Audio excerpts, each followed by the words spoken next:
अदालत ने साफ कहा है कि वक्फ बोर्ड कोई वीआईपी लाउंज के यात्री नहीं है जिन्हें कानूनी की लंबी कतार से बाहर निकलकर मुफ्त पास थमा दिया जाए। संपत्ति विवाद में हो तो फीस देने पड़ेगी, ठीक वैसे ही जैसे मंदिर ट्रस्ट देते आए हैं। कांग्रेस शासन के लंबे दौर में ये अलग होने की संस्कृति खूब पली बढ़ी। धर्मनिरपेक्षता के मतलब धीरे धीरे ये हो गया कि कुछ समुदायों को विशेष रियायतें देना और बाकी को सहिष्णु बने रहने की सलाह देना। वर्षों से जिस व्यवस्था में झूठ के सहारे मुकदमे की बाढ़ आई, उस पर प्राकृतिक नहीं न्याय की बांध लग गया है।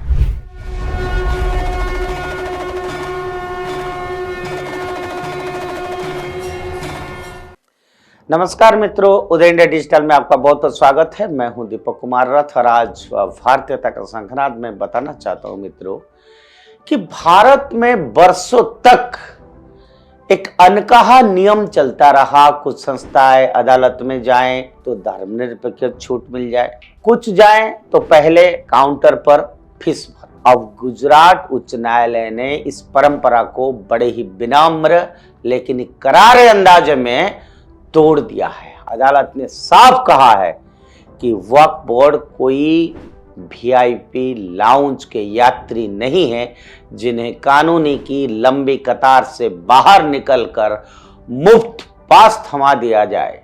संपत्ति विवाद में हो तो फीस देने पड़ेगी, ठीक वैसे ही जैसे मंदिर ट्रस्ट देते आए हैं।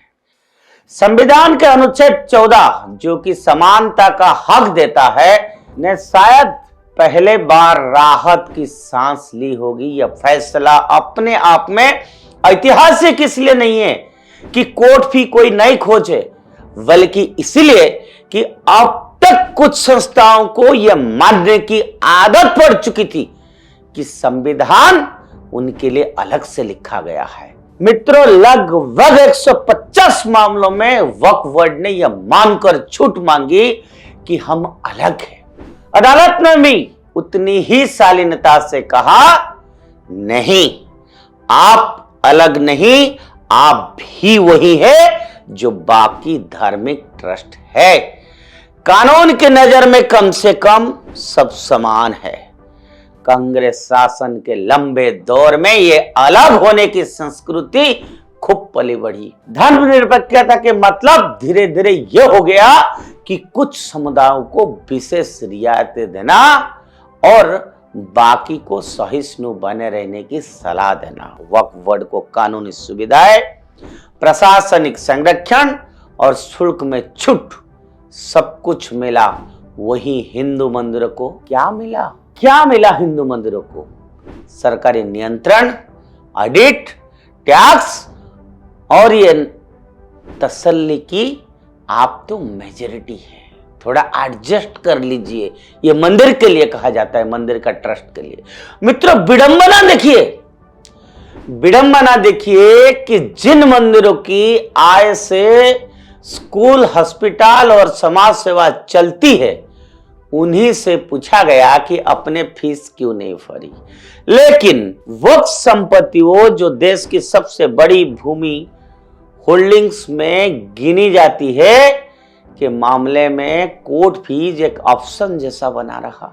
मानो कानून कह रहा हो, अगर नाम वक्फ हो तो फीस माफ, अगर मंदिर हो तो पहले लाइन में लगिए।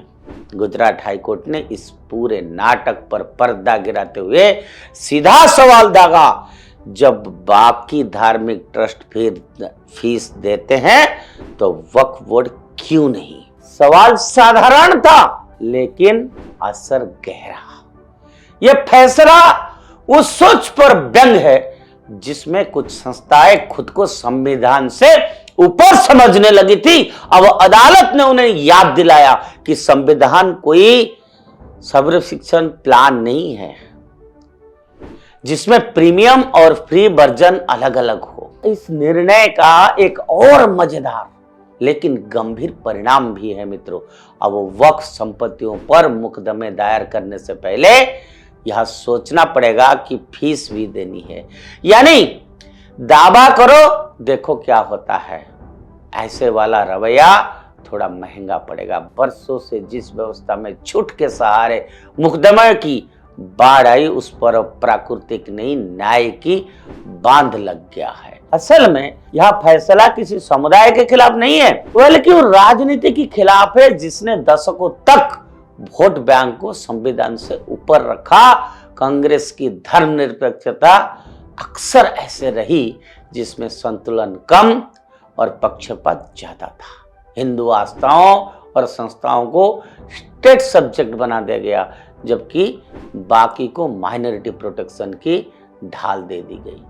गुजरात हाईकोर्ट ने बिना भाषण दिए हुए बता दिया कि बराबरी सिर्फ भाषण में नहीं, रसीदों में भी दिखनी चाहिए। जब वक्फ बोर्ड की अदालत की खिड़की पर फीस भरेंगे तभी अनुच्छेद 14 मुस्कुराएगा। शायद यह वो दिन है जब भारत की धर्मनिरपेक्षता बैंक से निकलकर सच में समानता की ओर बढ़ेगी, और ये एक बहुत बड़ी संदेश है। आज के लिए इतना। जय हिंद, जय भारत।